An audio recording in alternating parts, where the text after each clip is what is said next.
सदर ट्रंप ने जो अपना हुर्मुज़ खोलने के लिए 48 घंटे की नई अब डेडलाइन दे दी है, वहीं पाकिस्तान के जरिए मुज़ाकरात का दावा भी है और ईरान के तेल पर कब्जे की ख्वाहिश भी।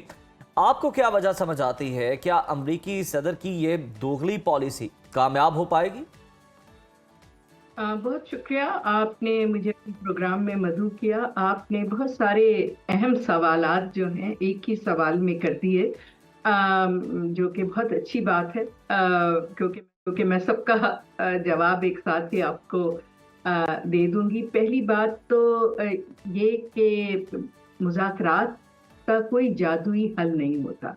मुज़ाकरात के लिए आपको कॉम्प्रोमाइज़ चाहिए होता है, पेशेंस चाहिए होता है, और दोनों जो फ़रक़ीन हैं या बहुत सारे अगर फ़रक़ीन हैं तो हर एक को अपनी जो एक्सट्रीम पोज़ीशन है उससे हटना पड़ता है और किसी मिडल ग्राउंड पे आके एग्री करना पड़ता है। तो इस तरह के मुज़ाकरात सब्र आज़मा होते हैं, लेकिन जिस कदर का, जैसे आपने खुद बताया, चीज़ें लम्हा बलम्हा चेंज हो रही हैं, तो इसमें बहुत ज़्यादा सब्र और लॉन्ग नेगोशिएशंस का तो इस वक्त वक्त नहीं है, लेकिन बहुत इंटेंसिव नेगोशिएशंस इस वक्त चल रही हैं। डिप्लोमेसी कह दे, मीडिएशन कह दे, चल रही है, और उसमें बज़ाहिर तो देखिए 3-4 लोग शामिल हैं जिनको पाकिस्तान लीड कर रहा है, लेकिन इसके पीछे बहुत सारी और मुहर्रिकात जो है वो कामज़न है। और उसमें आप देखें कि कल पहले भी एक मिस्र में हुई थी बैठक फॉरेन मिनिस्टर्स की, जो मिडिल स्टेट के फॉरेन मिनिस्टर्स हैं हमारे, और उसके बाद पाकिस्तान में ये बहुत अहम मुलाकात हुई, जिसके फौरन बाद आपने देखा कि इसहाक डार साहब, हालांकि उनका मुंडा भी फ्रैक्चर्ड है, वो फौरन चीन तशरीफ ले गए। तो इसमें जाहिर सी बात है कि कुछ पेशरफ्त हो रही है, क्योंकि न्यूक्लियर ऑप्शन तो फिर लास्ट ऑप्शन है, और ईरान ने ऑलरेडी कह दिया है कि अगर बूट्स ऑन ग्राउंड आएंगे तो उनका बहुत हशर होगा। और हम सब भी यही कह रहे हैं कि ईरान को, वेनेजुएला तो है नहीं जहां पे अमेरिका वो ट्रूप्स भेज देगा। तो वाकई ही ये अमेरिका को बहुत दफा सोचना चाहिए। अच्छा, नरबाना साहिबा, यूएन सिफारतकार का इस्तीफा और जौहरी हमले की तैयारी का इल्ज़ाम, आपको लगता है कि मकासद के हसूल में ट्रंप ये कदम भी उठा सकते हैं?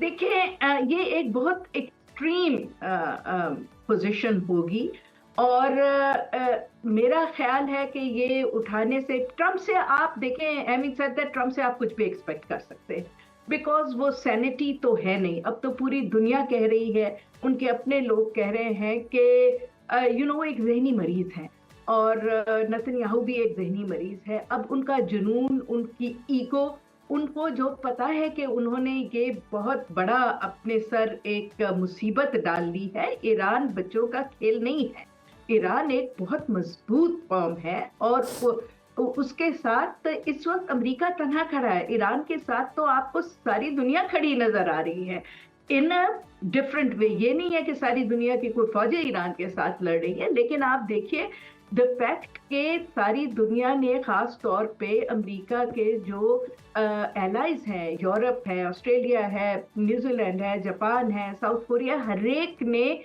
इस वॉर में हिस्सा डालने से इनकार कर दिया है। और यहाँ तक कि तारीख का सबसे बड़ा जो प्रोटेस्ट हुआ है संडे को, वो देखें अमेरिका में खुद रिजीम चेंज के लिए हुआ है, और लोग वहां से खुद कह रहे हैं कि खुदारा इसको हटाएं। ये दुनिया को भी और अमेरिका को भी तबाही के दहाने पे लेके आ रहे हैं। और न्यूक्लियर इस वक्त देखें, ये 1945-44 तो नहीं है जहां अमेरिका 2 बम फेंक देगा, और किसी में इतनी ताकत नहीं है कि वो कोई जवाब दे।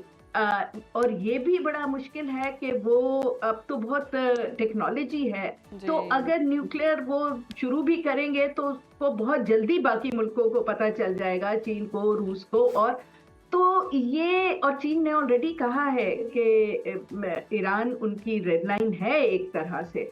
और तो आई थिंक ये बेसिकली ब्रवाडो चल रहा है इस वक्त। हमेशा आप देखें जब नेगोशिएशंस की तरफ जाती है या मीडिएशन की तरफ बात जाती है तो दोनों साइड्स अपने एक्सट्रीम पोजीशंस जो हैं वो लेती हैं ताकि टेबल पे जब बैठें तो कम से कम कंसीड करना पड़े। हैविंग सेड दैट, चीन से मुज़ाकरात के लिए जाना इस वक्त इसहाक डार साहब का बहुत इम्पोर्टेंट है, क्योंकि लगता ये है कि ईरान ने भी और बाकी जो वज़राए ख़ारजा यहाँ आए थे जो गल्फ और मिडल ईस्ट को रिप्रेजेंट कर रहे थे, उनका भी ये ख्याल है कि जी अगर ये नेगोशिएशंस कामयाब होनी है तो इसके पीछे स्ट्रॉन्ग गारंटर्स चाहिए। और ये भी एक देखें बहुत बड़ी तब्दीली है। एक वक्त नगमाना साहिबा बिल्कुल तब्दीली है जहाँ पर गारंटर्स की बात हो रही है और उनकी मौजूदगी भी जरूरी है। समझते थे, अब वो चीन की तरफ एज अ गारंटर रुक कर रहे हैं। तो देखिए ना का पॉलिटिक्स बहुत सटली पर बहुत तेजी से भी चेंज हो रहा है। बिल्कुल बिल्कुल नगमाना साहिबा, ये चेंज हम देख रहे हैं, लेकिन साथ ही साथ हम ये भी देख रहे हैं कि जो ऑस्ट्रेलियाई वज़ीर आज़म हैं उन्होंने भी अमेरिका से ईरान जंग शुरू करने और उसके मकासद पर वजाहत मांग ली है। क्या अमेरिका के करीबी इत्तेहादी अब इस जंग से पीछे हटने का सोच रहे हैं और सदर ट्रंप को भी मजबूर कर रहे हैं? देखिए, मैंने अभी अर्ज किया था कि अमेरिका इस वक्त बिल्कुल तन्हा हुआ है एज फार एज सिवाय नेतन्याहू के उनके साथ और कोई नजर नहीं आता। पूरे यूरोपियन यूनियन ने, पूरे आपके ऑस्ट्रेलिया ने, न्यूजीलैंड ने, सबने यहाँ देखे, उन्होंने जब कहा कि आप स्ट्रेट ऑफ हॉर्मुज को खोलने के लिए अपने जहाज भेजे तो उन्होंने इनकार कर दिया था। उन्होंने कहा कि ये आपकी जंग है, हमारी जंग नहीं है, हम इसमें हिस्सा नहीं डालेंगे। और उसकी वजह भी यही है कि वो इतने गरूर में और इतनी उनकी ईगो ज्यादा है ट्रम्प साहब की कि ही थॉट के जी नेटो भी पेपर टाइगर है, यूरोपियंस भी यूजलेस हैं और उनकी भी कोई एड उन्हें नहीं चाहिए, बाकी किसी की नहीं चाहिए, वो खुद ही कर लेंगे। और उसके बाद जब उन्होंने उनको इतना इंसल्ट करके और अंडरमाइन करके और डिमीन करके फिर अब उनके पास वो जा रहे हैं तो उनको साफ जवाब मिल रहा है।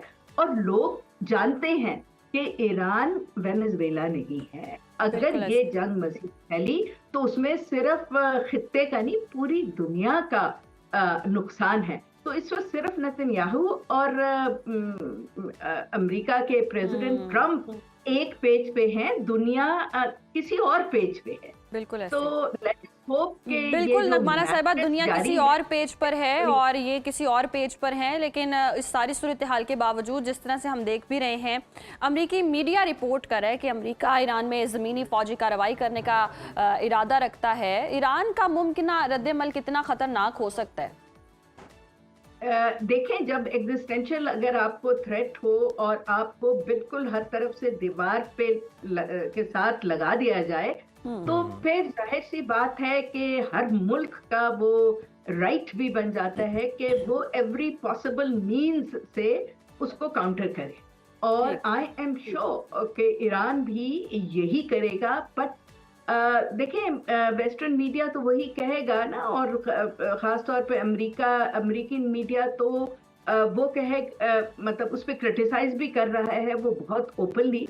बट जो ट्रम्प साहब कह रहे हैं वो उसको रिपोर्ट तो करेंगे। बट न्यूक्लियर तक बात जानी ये बहुत भयानक साबित होगी पूरी दुनिया के लिए। तो लेट अस होप कि मामलात उस तरफ ना जाए। बिल्कुल उम्मीद रखनी चाहिए कि मामला दूसरी तरफ ना ही जाएं तो बेहतर है। नगमाना साहिबा, जिस तरह से अमेरिकी मीडिया का भी आप हवाला भी दे रही थी अपनी गुफ्तगू में, अमेरिकी मीडिया ये भी रिपोर्ट कर रहा है कि अमेरिका ईरान से यूरेनियम निकालने के लिए ऑपरेशन पर काम कर रहा है। बूट्स ऑन ग्राउंड का असल मकसद ये है। क्या समझती हैं आप, ये कितना प्रैक्टिकल हो सकता है?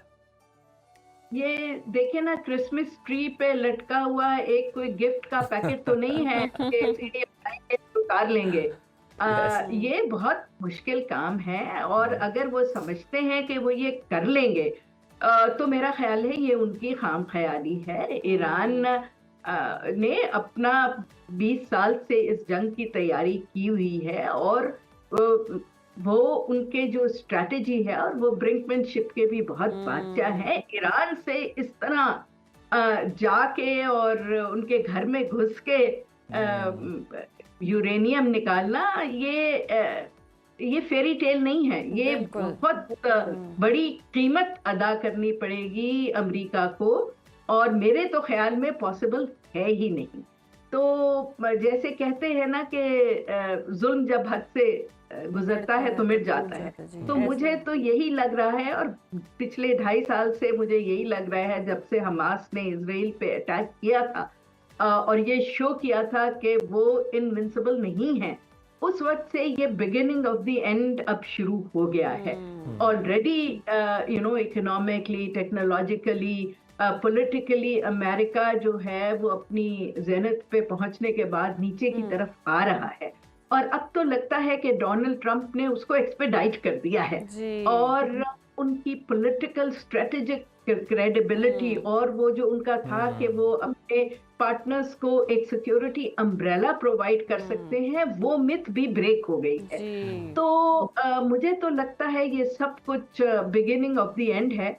बट हैविंग सेड दैट, जब ग्रेट पावर्स इस तरह के बड़ी कुव्वतें, ग्रेट तो कहना नहीं चाहिए, बड़ी कुव्वतें इस तरह का सिचुएशन फेस कर रही हो, जब उन्हें पता है कि उनका डिक्लाइन इमिनेंट है, तो किसी तरह का पागलपन भी वो कर सकते हैं, हमने पहले भी देखा। ऐसे ही है, बिल्कुल ऐसे ही है। बहुत शुक्रिया नगमाना साहिबा आपके वक्त का।